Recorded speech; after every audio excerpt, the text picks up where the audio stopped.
National Association for the Blind Delhi welcomes you to Triumph Talks Episode 2.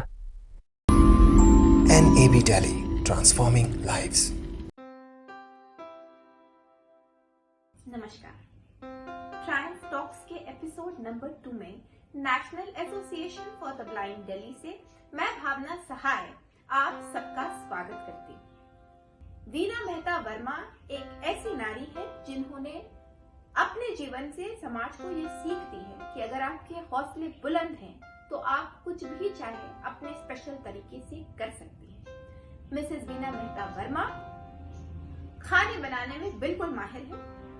अपने health, fitness, personal grooming पे बहुत ध्यान देती है और बहुत सारे लोगों की मोटिवेटर और कोच भी है।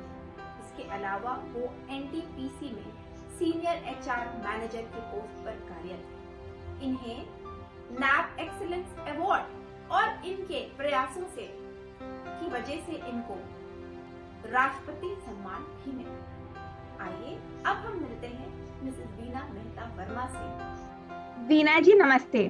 ट्रायम्फ टॉक के एपिसोड में आपका स्वागत है। और मैं आपसे जो सबसे पहला क्वेश्चन पूछना चाहती हूँ वो ये है कि आप एक छोटी सी जगह को बिलोंग करती हैं।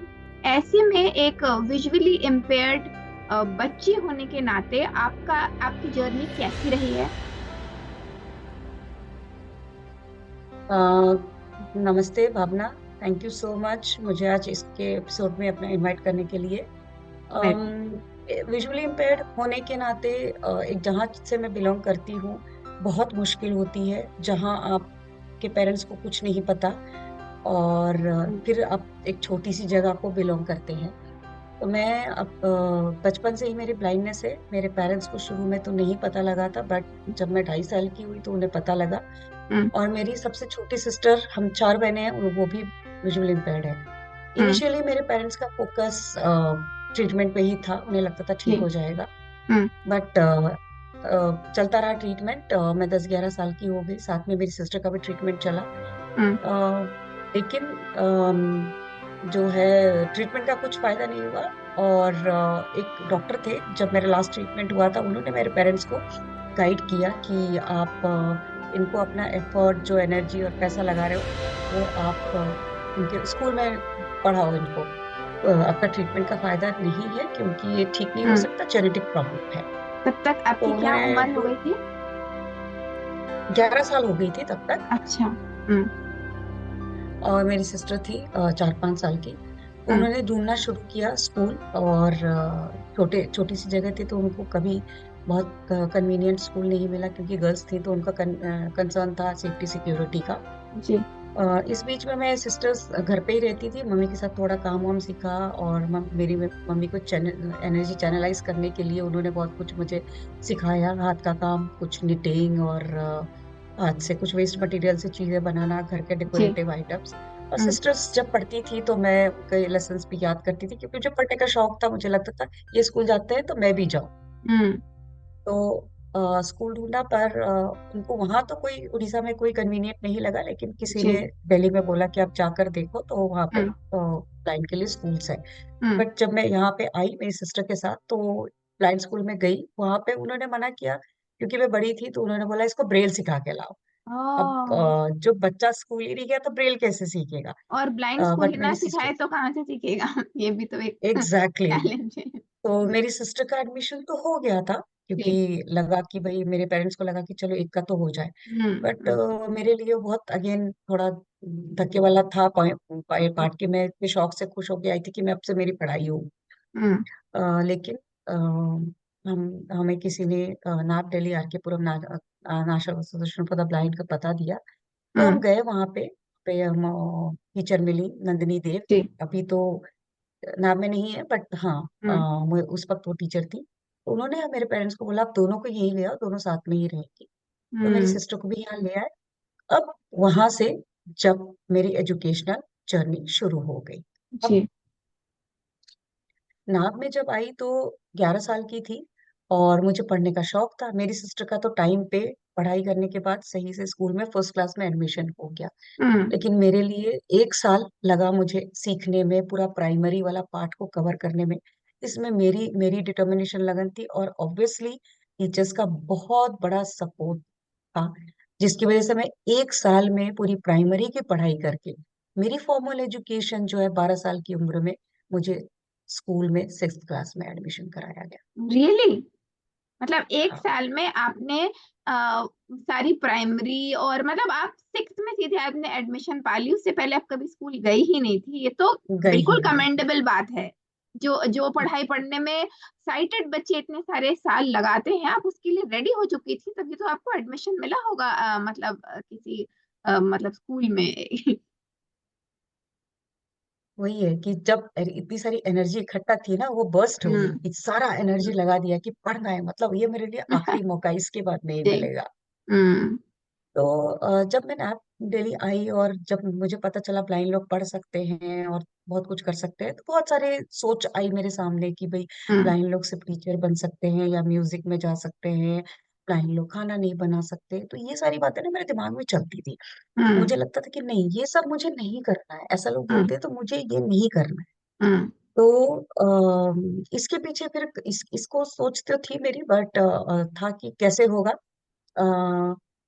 लेकिन नाप का बहुत बड़ा सपोर्ट था। जब मेरी एजुकेशनल जर्नी शुरू हो गई तो मैंने बहुत सारे काम फर्स्ट फर्स्ट किए। Of hmm. कोर्स नाप उस वक्त भी ग्रो कर रहा था, नाप के हम्म। पास बच्चे थे, पर मैं ही थी जो फर्स्ट यहाँ से 12th पास करने वालों में से थी। ओह। तो मैंने उस वक्त भी कोई साइंस मैथ्स 9th 10th में नहीं पढ़ता था, पर मैंने पढ़ा क्योंकि मुझे इनकरेज किया गया कि हम्म। आपको पढ़ना है, आपके आगे के लिए बहुत अच्छा होगा कॉम्पिटिटिव एग्जाम्स के लिए। हालांकि मैं मना करती रही, जैसे बच्चे मना करते हैं, बट मुझे चॉइस नहीं दी गई, जैसे पेरेंट्स हम्म। कभी कभी अच्छा करने के लिए नहीं देते हैं। तो साइंस और मैथ्स मैंने पढ़ा, लेकिन लैक ऑफ प्रिपेयर्डनेस और अवेयरनेस की वजह से, बोर्ड्स की, सीबीएसई बोर्ड हाँ। की अवेयरनेस की वजह से मुझे इतने अच्छे मार्क्स नहीं आ पाए 10th हम्म। में। हम्म। पास तो हो गई, और प्रैक्टिकल के मार्क्स, जो साइंस के मार्क्स मिलते थे उस वक्त, अभी भी मिलते होंगे शायद, वो स्कूल ने नहीं दिया, ये सोच के कि बोर्ड देगा, बट आज भी मेरे मार्कशीट में वो सेंट लगा हुआ है। वो नंबर पर ही नहीं मैंने मिले पास आप? किया, नहीं मिले नंबर। फिर भी और पास कर लिया मैथ्स, आपने बोर्ड? हाँ फिर भी पास कर लिया। तो किसी तरह से वो लोग जहाँ पे सेंटर पड़ा था, वो बोलते थे, जैसे ना होता है कि अच्छा चलो आप लोग को दे देते हैं हम्म। मार्क्स, तो इस हम्म। तरीके से मार्क्स उन्होंने दिया। ठीक हम्म। है। हम्म। तो बट ठीक है, हो गया, पर मेरे को बहुत दुख हुआ कि भाई मेरी इतनी मेहनत थी, मेरा डायरेक्टली हम्म। पास इतने कम मार्क्स से हुआ। हम्म। बट टीचर्स का बहुत सपोर्ट था, और मुझे इनकरेज किया कि चलो अब आपको कॉमर्स लेके पढ़ाई करनी है। तो कॉमर्स ओह। लिया मैंने, और टीचर्स का बहुत ज्यादा सपोर्ट था। उस वक्त भी चैलेंज था कि मैं अकाउंट्स में और इकोनॉमिक्स कैसे करूंगी। हम्म। बट नाप ने इतना सपोर्ट दिया, मतलब स्पेशल टीचर्स मेरे लिए रखे गए, स्पेशल। हम्म। तो मैं कहूँगी नाप का इतना मेरे लिए सब, इतना बड़ा सपोर्ट था कि नाप मेरे लिए सब कुछ, मतलब लाइफ चेंजिंग ट्रांसफॉर्मेशन, फर्स्ट से लेके आज तक मैं कुछ नहीं थी, मैं बहुत कुछ हूँ सिर्फ नाप टेली की वजह से। अरे वाह, ये तो बहुत ही अच्छी एजुकेशनल जर्नी रही आपकी। पर हाँ। बीकॉम करने के बाद आपने ये एचआर की राह कैसे चुनी? ये आपके दिमाग में आइडिया कहाँ से आया कि एमबीए करूं? ये तो काफी टफ रहा होगा मतलब उस समय करने में, कैसे किया आपने? तो जब हो गया मेरा 12th में ठीक ठाक मार्क्स आ गए, मैंने दिल्ली यूनिवर्सिटी से मैंने बीकॉम किया। अब एक और चैलेंज आया कि मैनेजमेंट का कोर्स करना है। मैनेजमेंट का कोर्स हम्म। करने के पीछे रीजन था कि डिसेबिलिटी एक्ट आ चुका था, उसमें पता था कि उसमें आपको रिजर्वेशन मिलता है एम्प्लॉयमेंट में और हम्म। एजुकेशन में। हम्म। तो मैंने इसी बेसिस पे बहुत सारी यूनिवर्सिटीज में मैंने अप्लाई किया, एग्जाम्स दिए। हम्म। बट 2 3 यूनिवर्सिटीज ने मुझे मना कर दिया कि हमारे पास रिजर्वेशन का कोई ओ। प्रावधान नहीं है हमारे मैनेजमेंट कोर्सेज में, तो हम्म। आपका एग्जाम पास होना ना होना मायने नहीं रखता। जामिया में मैंने सब कुछ एग्जाम भी पास कर लिया था, पर मुझे मना कर दिया कि नहीं हो सकता एडमिशन। अगेन मैंने नाप की सपोर्ट से चीफ कमिश्नर ऑफ डिसेबिलिटी में यूनिवर्सिटीज के, मतलब ये कोई ऐसा नॉर्मल वाला कोर्ट केस नहीं होता, बस जो भी एक्ट हम्म। में दिए गए थे उसके इम्प्लीमेंटेशन के लिए होता है। तो तो आपने ये सपोर्ट से पहल की? किया। मैंने पहल की, मेरे मेरे मेरी वजह से, मतलब मैंने पहल नहीं की, मेरा मेरा केस की वजह से ये हुआ, बट वो केस सॉल्व हुआ, 1 साल लगे। उसके बाद से ही सारे हम्म। एजुकेशनल इंस्टीट्यूट्स जो भी थे उनको गाइडेंस दी गई, डायरेक्शन दी गई जो AICT अप्रूव्ड यूनिवर्सिटीज इंस्टीट्यूट्स थे कि आपको टेक्निकल प्लस मैनेजमेंट में डिसेबल लोगों को रिजर्वेशन देना है पढ़ने के। तो इतने सारे लोगों का रास्ता खोलने में आपका भी बहुत बड़ा योगदान रहा है, हम कह सकते हैं ये। उसके बाद से बहुत सारे लोगों ने अच्छे अच्छे यूनिवर्सिटी से इंस्टीट्यूट से ए लेवल के हम्म। किया और उनको कैंपस रिक्रूटमेंट भी मिला।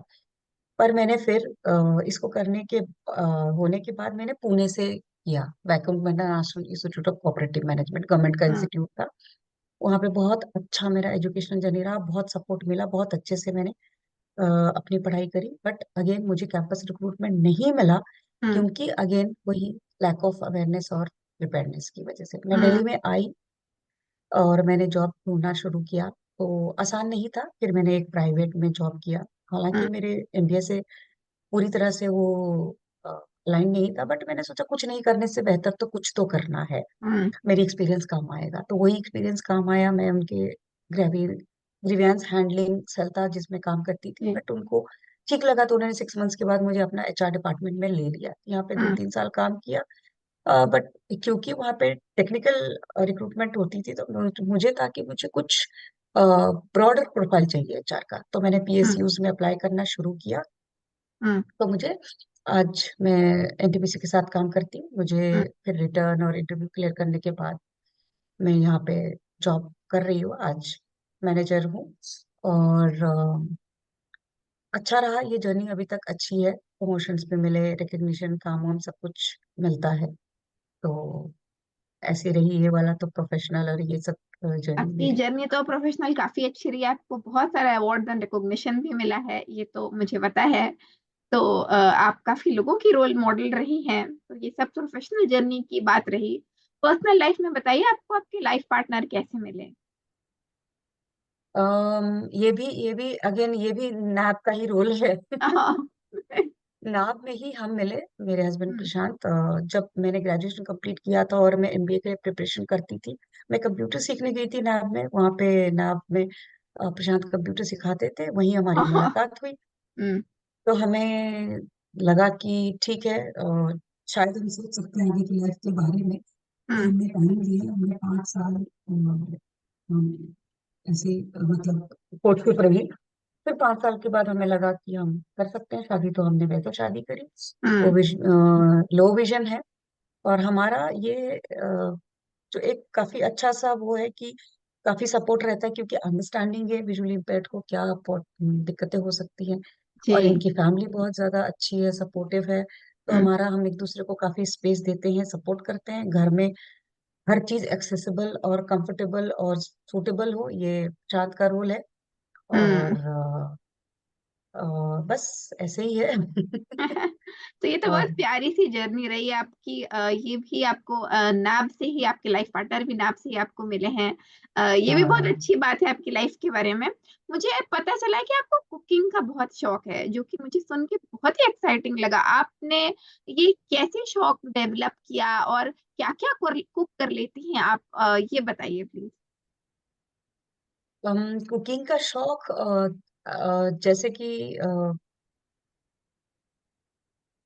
जैसे कि होता है कि कुकिंग, हिंदुस्तान में लड़कियों की पहचान कुकिंग से होती है ना। जी। कि हाँ सर्व बिल्कुल। संपन्न गुण, और लड़कियों का खाना बनाना और गोल रोटी बनाना आना चाहिए। हाँ। हाँ। तो जब मैं नाब में पढ़ती थी तो मुझे सुनने में आता था कि भाई ब्लाइंड लड़कियां खाना नहीं बना सकती, इसीलिए इनकी शादी भी नहीं होती, और नहीं बना सकती, रोटी हाँ। भी नहीं बना सकती। सब हम्म। बना लेती है, रोटी नहीं। मैंने, ये हम्म। कैसे हो सकता है? हम्म। तो मेरे जहन में बात थी कि जब कभी मैं इंडिपेंडेंट बनूंगी तो मेरा ये रहेगा कि मैं खुद से ही सीखूंगी और मैं सब हम्म। कुछ खुद करूंगी, मुझे किसी पे डिपेंडेंट नहीं रहना है। हम्म। तो मैं जब भी घर जाती थी ना, मैं इसे ट्राई करती थी। आ, मेरी मम्मी पहले से अलाउ नहीं करती थी। जब सो जाती थी तो मेरी सिस्टर्स को लेकर के मैं थोड़ा बहुत ट्राई करती थी। हम्म। पर बहुत नहीं मौका मिला। जब शादी हुई तो हम दोनों ही रहते थे, तो मैंने खूब सारा एक्सपेरिमेंट करके सीखा। और धीरे धीरे कुछ डिवाइसेस आ गई, कुछ एक्सेसिबल डिवाइसेस आ गई, उन सब जी। का कॉम्बिनेशन के साथ मैंने ये सीखा और सब कुछ बना पाती हूँ। A to Z जो कुछ भी सोच सकती हैं आप, जो भी सब बनाते हैं, साउथ इंडियन, नॉर्थ इंडियन, अरे वाह। रोटी, पराठा, पूरी, सब कुछ बना पाती हूँ। और जब मैंने सीख लिया ना, तब मुझे विश्वास हो गया कि कोई भी कर सकता है। और उसके बाद मुझे लगा कि मुझे दूसरों तक सिखाना है ये। दूसरों तक को बताना है कि आप कर सकते हैं। तो मैं वर्कशॉप्स भी करती हूँ, पर्सनली भी जाके सिखाती हूँ, और कुछ रेसिपीज भी शेयर करती हूँ, एक्सेसिबल कैसे बनाया जा सकता है वो भी शेयर करती हूँ। और दिक्कतें आती हैं तो उसको भी कोशिश करती हूँ खुद से एक्सपेरिमेंट करके, अगर मान लो मैंने कुछ नहीं किया हो और किसी को दिक्कत आ रही है वो भी करती हूँ। तो इस तरह से शौक है, और मुझे ज्यादा ज्यादा इंटरेस्ट है दूसरों तक पहुंचाने के का, ये बात कि आप कर सकते हैं।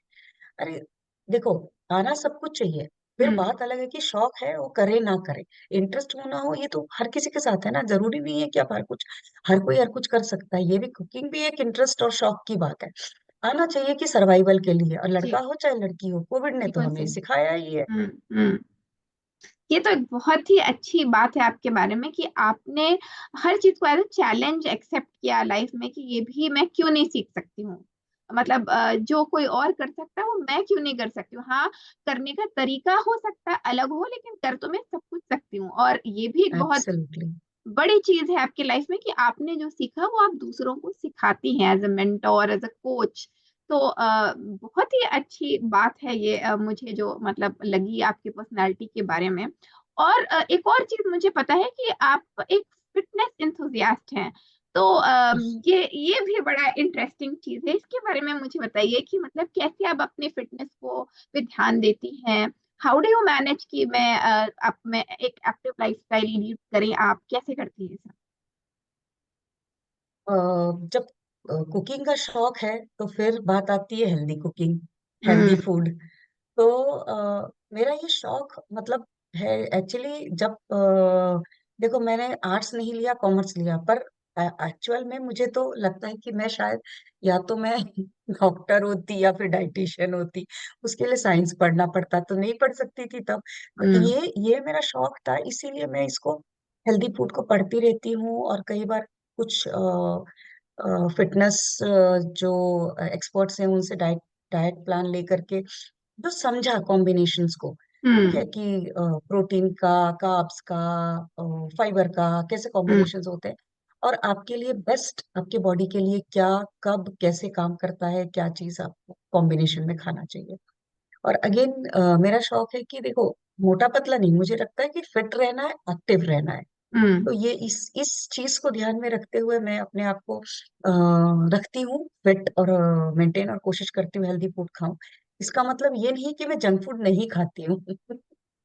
मैं खाती हूँ जंक फूड में भी, हफ्ते में एक बार, 10 दिन में एक बार, हम्म। बट उसको कॉम्पनसेट करती हूँ। नेक्स्ट डे हम्म। लाइट खा के, कम खा के, या फिर अगर प्लान है रात में डिनर करना है तो वैसे कम खा के, तो इस हम्म। तरीके से प्लान करती हूँ। तो मैं फिट रहती हूँ और एक्सरसाइज करती हूँ। बाहर जाके तो नहीं कर सकती, पर घर पे मेरे पास ट्रेडमिल, क्रॉस ट्रेनर, और ओह। जितने भी, हाँ, वेस्ट टोनर, कुछ भी जो भी है, सब कुछ कुछ फिटनेस इक्विपमेंट्स हैं मेरे पास। क्योंकि एक विजुअली इम्पेयर्ड जो है ज्यादातर बैठ बैठ के काम करता है या बैठा रहता है, हम्म। तो इसलिए बाहर नहीं जा सकते, क्योंकि आपको किसी का सपोर्ट चाहिए। तो बेहतर है हम्म। घर पे ही करें, तो घर पे करती हूँ। और जब जब मौका मिले अपनी सीट से उठ करके बोलती हूँ। इस तरीके से अपने फिटनेस को मेंटेन करती हूँ। तो बहुत एक पॉजिटिव एस्पेक्ट है कि सेल्फ लव, सेल्फ केयर करने का हक हर किसी को है।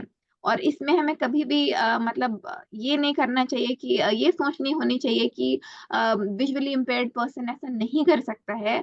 और आपने अपने तरीके से यहाँ भी अपना एक राह, एक रास्ता ढूंढ लिया है कि डिफरेंटली मैं अपने हिसाब से अपने फिटनेस, अपने हेल्थ का ख्याल कैसे रख सकती हूँ। तो ये भी एक लर्निंग है हमारे सभी सुनने वालों के लिए कि वो कैसे फिट और एक्टिव रह सकते हैं, या कैसे कुकिंग कर सकते हैं। They can do everything. ये बहुत ही स्ट्रॉन्ग हाँ मैसेज। बिल्कुल।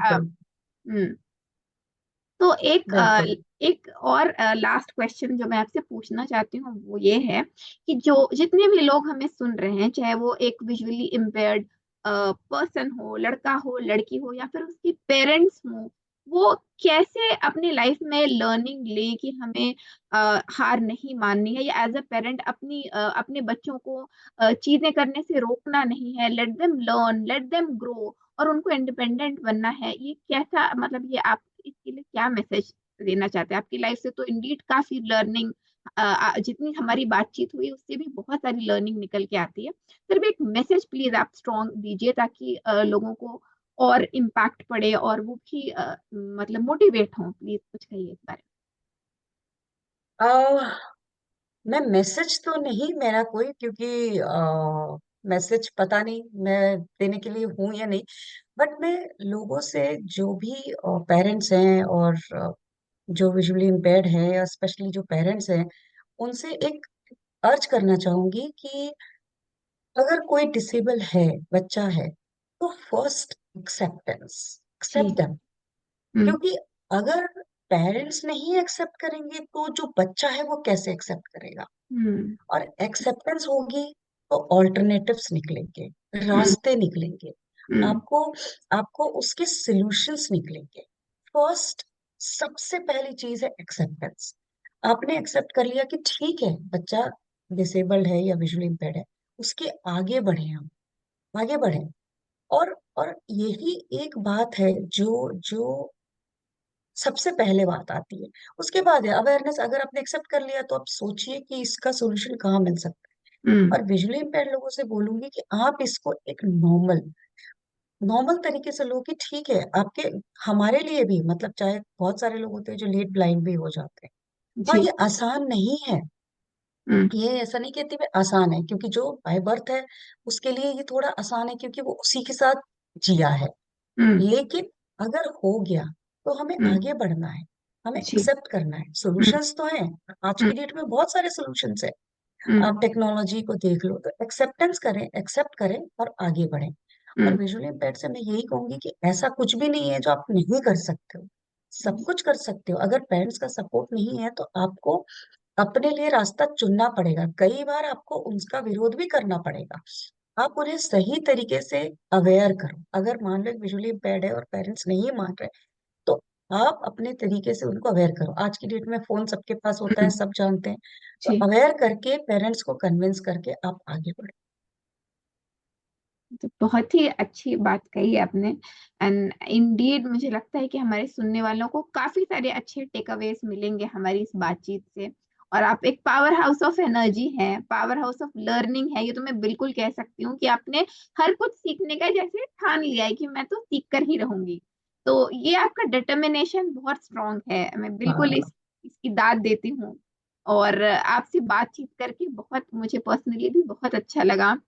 थैंक यू सो मच हमसे बातचीत करने के लिए।